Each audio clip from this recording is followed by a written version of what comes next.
السلام علیکم ورحمۃ اللہ وبرکاتہ۔ اعوذ باللہ من الشیطان الرجیم، بسم اللہ الرحمن الرحیم۔ ومن آیاته منامكم باللیل والنہار وابتغاؤکم من فضلہ إن في ذلك لآيات لقوم يسمعون ومن آياته يريكم البرق خوفا وطمعا وينزل من السماء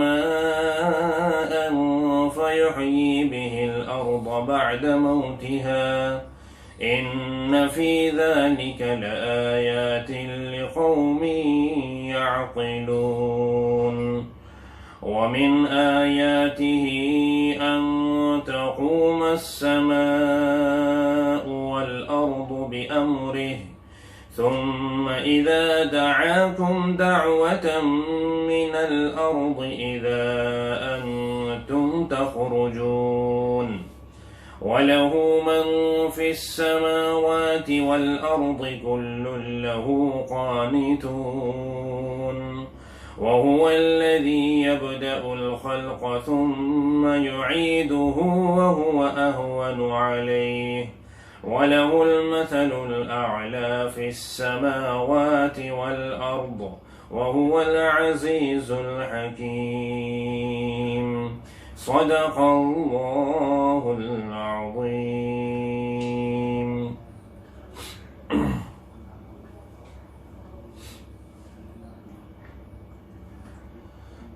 سورہ روم کی آیت نمبر 23 سے تلاوت کی گئی ہے۔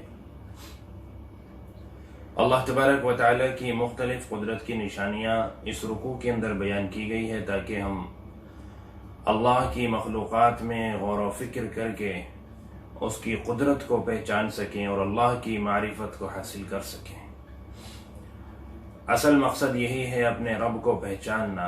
تمام انبیاء کرام علیہم السلام کے دنیا میں آنے کا جو مقصد ہے اور تمام نبیوں کا جو مشن رہا اور جس چیز کی انہوں نے دعوت دی وہ ایک اللہ کو جاننا، پہچاننا اور اسی کی عبادت کرنا۔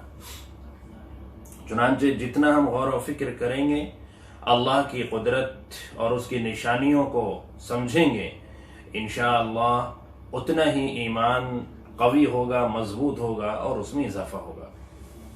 چنانچہ اللہ تبارک و تعالی توجہ دلاتے ہیں کہ وَمِنْ آیَاتِهِ مَنَامُكُمْ بِاللَّيْلِ وَالنَّهَارِ، اور اس کی نشانیوں میں سے ہے رات اور دن میں تمہارا سونا۔ تم جو سوتے ہو، نیند آتی ہے رات کے وقت بھی اور دن میں بھی سوتے ہیں۔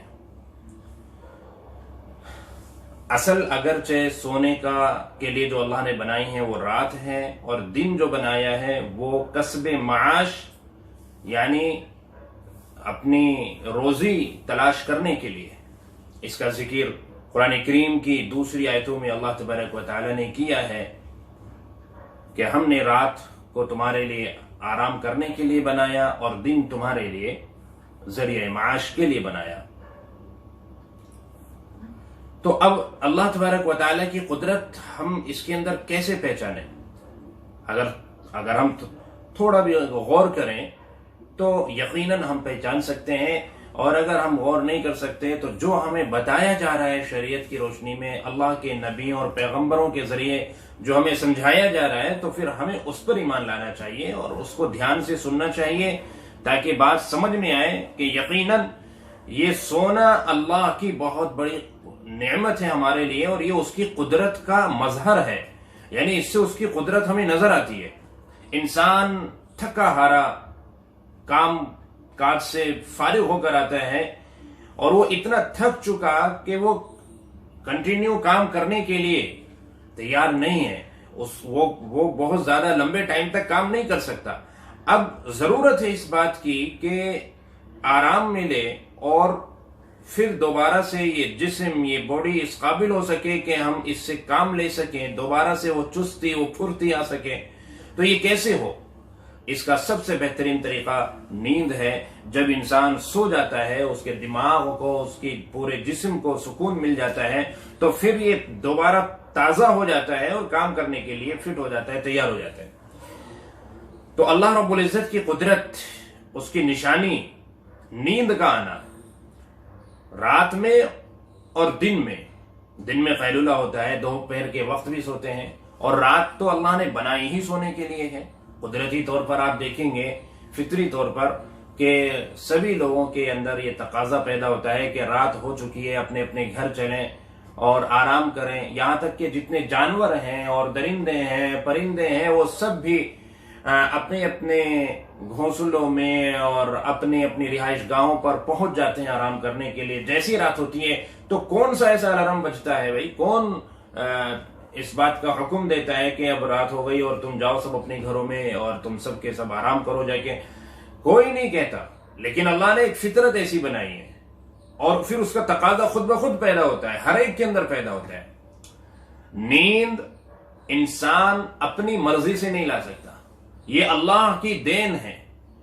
کتنے لوگ ایسے ہیں کہ نیند کی گولیاں کھا کھا کے پریشان ہیں، لیکن ان کو نیند نہیں آ رہی، حالانکہ راحت کے، آرام کے تمام اسباب مہیا ہیں، بہت ہی سائلنٹ کمرہ ہے جہاں کوئی شور شرابہ نہیں ہے، اور اندھیرے کا بھی انتظام ہے، نرم گدے ہیں، اگر گرمی کا موسم ہے تو ٹھنڈک کا انتظام ہے، ٹھنڈ ہے تو گرمی کا انتظام ہے، ہیٹر ہے، روم ہیٹر ہے، گرمیوں میں اے سی ہے، یعنی تمام تر چیزیں وہاں پر مہیا ہیں، تمام اسباب وہاں پر موجود ہیں، لیکن اس کے باوجود نیند نہیں آ رہی۔ آخر کیا بات ہے؟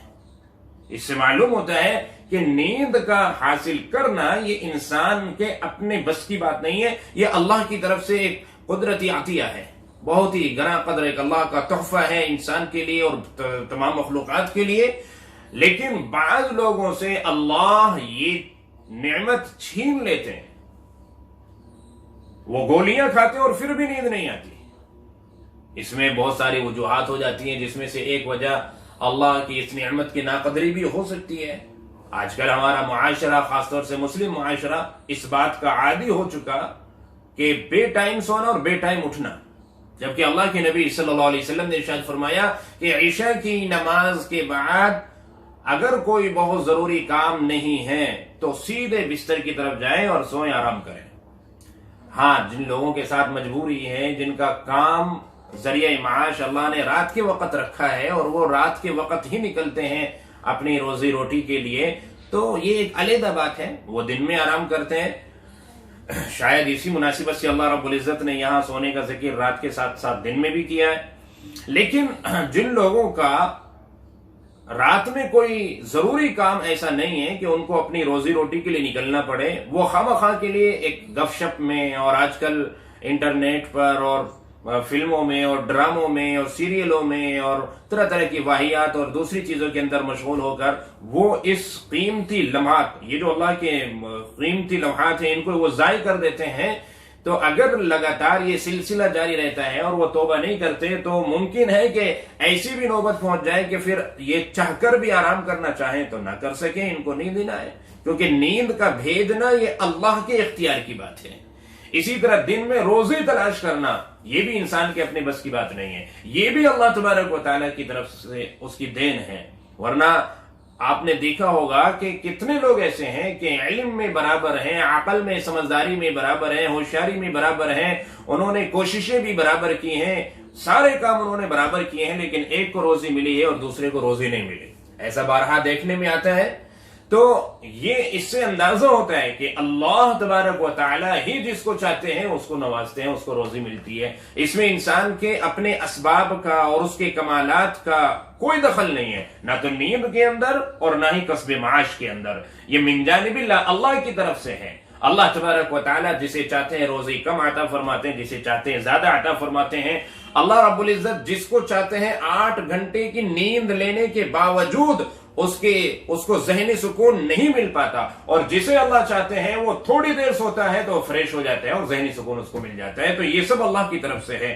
اللہ فرماتے ہیں ان فی ذلک لآیات لقوم یسمعون، بلا شبہ اس میں بہت سی نشانیاں ہیں اللہ تبارک و تعالی کی طرف سے، بہت سی قدرت کی نشانیاں ہیں ان لوگوں کے لیے جو سنتے ہیں.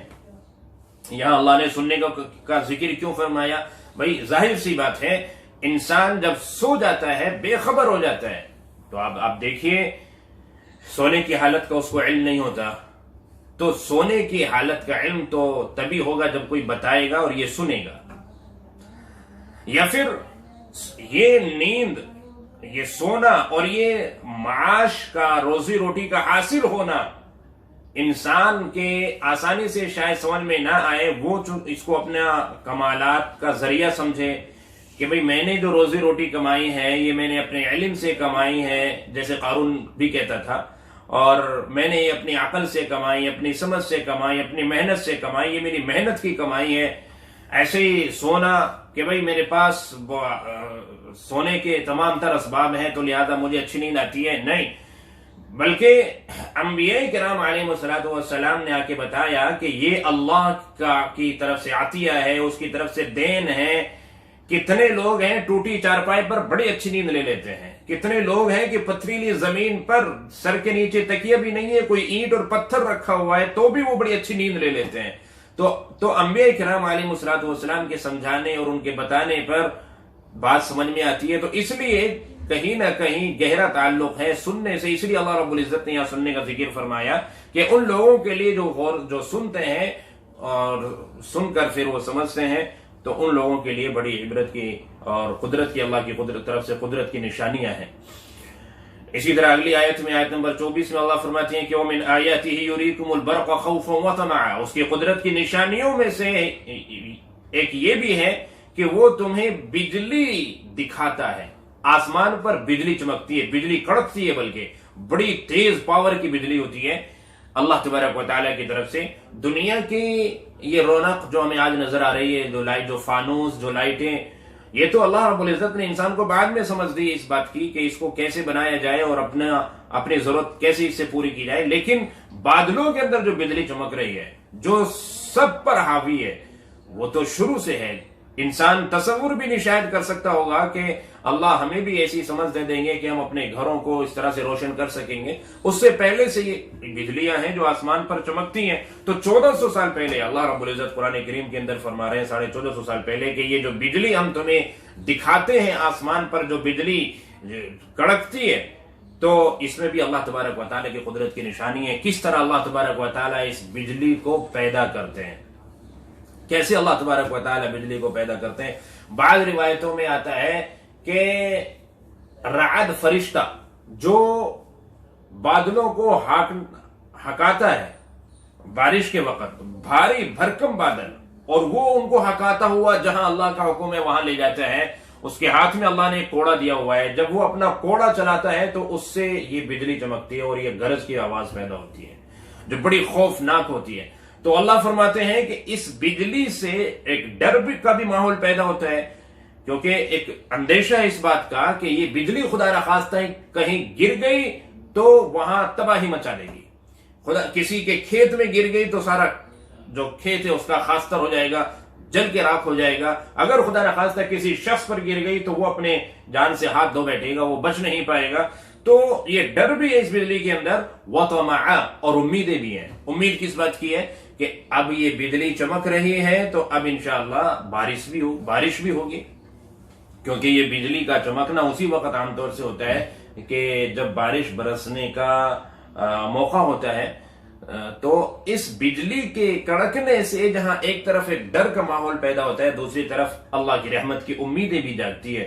اور ڈر اور امید، اگر یہ چیز انسان کے اندر پیدا ہو جائے، وہ اللہ کی رحمت سے کا امیدوار بھی ہو اور وہ اللہ کی پکڑ سے ڈرتا بھی ہو، یہی کامل ترین مومن کی نشانی ہے. صحیح معنی میں کامل ترین مومن وہی ہے جو اللہ کی پکڑ سے ڈر بھی رہا ہے اور جسے اللہ کی رحمت کی امید بھی ہے. تو اس کے لیے اللہ رب العزت یہ بادلوں کے اندر بجلی کڑکا رہے ہیں. وَيُنَزِّلُ مِنَ السَّمَاءِ مَاءً، اور پھر اللہ آسمان سے پانی کو برسا رہے ہیں.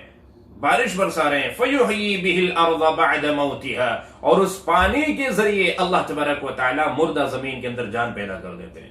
اللہ نے اس بارش کے پانی میں ایسی تاثیر رکھی ہے کہ جس سے ایک مردہ جسم کے اندر جان پیدا ہو جائے۔ اسی لیے علماء فرماتے ہیں کہ اگر بیمار آدمی بارش کا پانی استعمال کرے تو جلد شفا ملنے کی امید ہے، چونکہ اللہ نے اس کے اندر ایک زندگی رکھی ہے۔ بارش کے پانی میں کیا ہے بھائی؟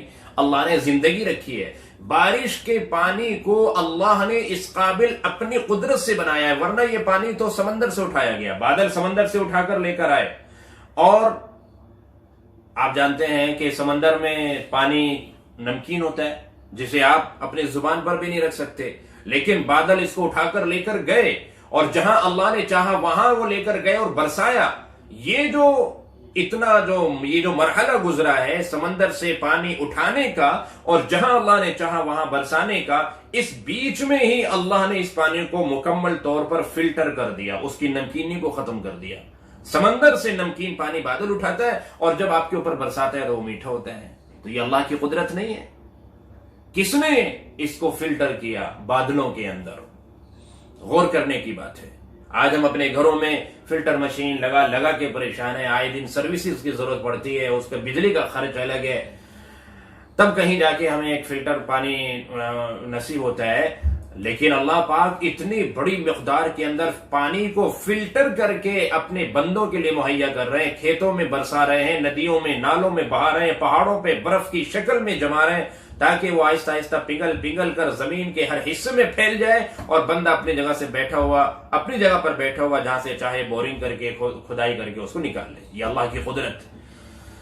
تو اللہ تبارک و تعالیٰ فرماتے ہیں کہ یہ پانی ہم نے برسایا، اس میں بھی اللہ کی قدرت ہے۔ اور ایک پانی، ایک ہی طرح کا، ایک ہی ذائقے کا، ایک ہی رنگ کا پانی اللہ پاک برسا رہے ہیں، اور ایک ہی طرح کی زمین پر برسا رہے ہیں، اور مختلف طرح کے پھل فروٹ، مختلف ذائقوں کے، مختلف رنگ و روپ کے اللہ تبارک و تعالیٰ نکال رہے ہیں۔ دیکھیں اس کی قدرت ہے۔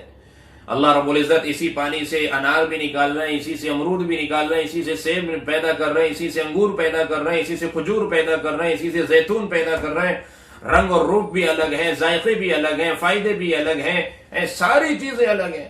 تو یہ اللہ تبارک و تعالیٰ کی قدرت۔ ان فی ذلک لآیات لقوم یعقلون، بلا شبہ اس میں اللہ کی قدرت کی بڑی نشانیاں ہیں، ایک نہیں بے شمار نشانیاں ہیں ان لوگوں کے لیے جن کے اندر عقل ہے، جو تھوڑی وہ سمجھ رکھتے ہیں۔ ومن آیاتہ ان تقوم السماء والارض بامرہ، اور اسی کی نشانیوں میں سے، اس کی قدرت کی نشانیوں میں سے یہ ہے کہ اس نے آسمان اور زمین کو اپنے حکم سے قائم کر رکھا ہے۔ اللہ تبارک و تعالیٰ کی ذات خود قائم ہے اور اس نے سب چیزوں کو قائم کر رکھا ہے اپنی قدرت سے۔ یہ آسمان گرنے سے کس نے روک رکھا ہے؟ اللہ نے، بغیر کسی ستون کے یہ آسمان ہمارے اوپر معلق ہے۔ یہ زمین پانی پر، میں نے پہلے بھی عرض کیا تھا، بچھی ہوئی ہے، اور اس کا میٹیریل کیسا عجیب اللہ نے بنایا ہے کہ یہ ہمارے قابل استعمال اللہ نے اس کو بنایا۔ یہ آسمان، یہ زمین جو لاکھوں سال سے بنے ہوئے ہیں اور اپنا کام کر رہے ہیں، اور آج تک ان میں کوئی فرق نہیں پیدا ہوا۔ ایسا نہیں کہ یہ پرانے ہو گئے، کمزور ہو گئے، ٹوٹ رہے ہیں، نہیں، یہ زمین وہی ہے، یہ آسمان وہی ہے، ہزاروں لاکھوں سال ہو گئے۔ اللہ تبارک و تعالیٰ فرماتے ہیں ثم اذا دعاکم دعوۃ من الارض، یہ جو آسمان اور زمین قائم ہے اللہ کے حکم سے قائم ہے، لیکن جب اللہ چاہے گا تو زمین بھی ختم ہو جائے گی، آسمان بھی ٹوٹ چکا ہوگا، اور پھر تم کو بلایا جائے گا، تمہیں دعوت دی جائے گی، تم سب زمین سے نکل کے آؤ گے۔ اذا انتم تخرجون، تمہیں ایک بار پھر تم کو لوٹائیں گے، اللہ واپس بلائیں گے زمین سے، آواز لگائی جائے گی۔ اسرافیل، روایتوں میں آتا ہے کہ اسرافیل علیہ الصلوۃ والسلام بیت المقدس کی جگہ پر کھڑے ہو کر آواز لگائیں گے، صخرہ بیت المقدس پر کھڑے ہو کر آواز لگائیں گے کہ اے بوسیدہ ہڈیوں والو، اے بوسیدہ ہڈیوں والو، اور اے پارا پارا بکھری ہوئی کھال والو، اور اے کٹے ہوئے بال والو، اٹھو اور چلو اللہ کی بارگاہ کی طرف اللہ کے حکم سے۔ اسرافیل علیہ الصلوۃ والسلام آواز لگائیں گے، لوگ اپنی اپنی قبروں سے اور اپنے سروں سے مٹیاں جھاڑتے ہوئے کھڑے ہونا شروع ہو جائیں گے، نکلنا شروع ہو جائیں گے۔ تو یہ اللہ کی قدرت کی نشانیاں ہیں۔ وَلَهُ مَنْ فِي السَّمَاوَاتِ وَالْأَرْضِ، جتنی بھی چیزیں آسمان میں ہیں، زمین میں ہیں، سب کی سب اسی کے تابع ہیں، اسی کی فرما برداری کر رہے ہیں، اسی کی اطاعت کر رہے ہیں، یعنی ساری چیزیں جتنی بھی ہیں، چاہے وہ انسان ہو جنات ہو، سب یہاں وہ تابع داری فرما برداری مراد ہے جو بندے کے اختیار سے باہر کی ہے، یعنی نہ چاہتے ہوئے بھی دنیا کی ہر چیز اللہ کے حکم کے سامنے مجبور ہے، اللہ تبارک و تعالیٰ کے تابع ہے، اللہ کے حکم کے تابع ہے۔ ہم کہیں گے کہ انسان تو نافرمانی کر رہا ہے، جو اپنے اختیار سے یہ کر رہا ہے وہ کر رہا ہے، لیکن جہاں اس کا اختیار نہیں چلتا وہاں یہ بھی مجبوراً اس کے حکم کے تابع ہے، یہ وہاں اپنی منمانی نہیں چلا سکتا۔ اللہ پاک نے جوانی دی ہے، اس ڈھلتی جوانی کو انسان روک کے دکھائے، بڑھاپے کی طرف یہ وقت گزرنے کے ساتھ ساتھ بڑھاپے کی طرف جاتا ہے، تو یہاں مجبور ہے یا نہیں ہے؟ کوئی بھی نہیں چاہے گا میری جوانی ختم ہو، کوئی بھی نہیں چاہے گا میری زندگی ختم ہو، وقت پر موت بھی آئے گی، وقت پر بال سفید بھی ہوں گے، وقت پر جسم میں کمزوری بھی آئے گی، وقت پر بڑھاپا بھی آئے گا، یہ قوت ختم ہوگی، یہ جوانی ختم ہوگی۔ یہاں انسان بے بس کیوں ہے؟ یہ ہے کہ وہ جس کا ذکر اللہ یہاں فرما رہے ہیں، اور جو باقی چیزیں ہیں، زمین ہے، آسمان ہے، چاند ہے، سورج ہے، ستارے ہیں، دریا ہیں، ندیاں ہیں، نالے ہیں، پہاڑ ہیں، درخت ہیں، حجر ہیں، شجر، یہ سب اللہ تبارک و تعالیٰ کے حکم کے تابع ہے۔ اللہ تبارک و تعالیٰ نے جسے جو حکم دیا ہے اس کو وہ ماننا ہی ہے، وہ اس سے منحرف نہیں ہو سکتا، وہ اس سے بچ نہیں سکتا، انکار نہیں کر سکتا۔ کل اللہ قانتون، سب کے سب اس کے حکم کے تابع ہیں، سب چیزوں کا مالک وہی ہے۔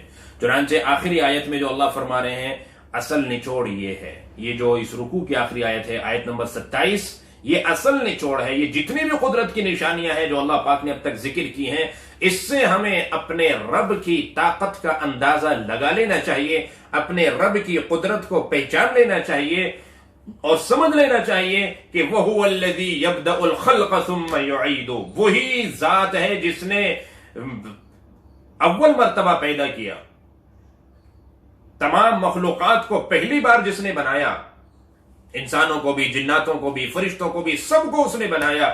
ثم يعيد، موت طاری ہو جانے کے بعد، خاتمہ ہو جانے کے بعد دوبارہ سے وہ جو لوٹائے گا، دوبارہ پھر زندہ کرے گا۔ وَهُوَ أَهْوَنُ عَلَيْهِ، یہ اس پر بہت آسان ہے، مشکل نہیں ہے۔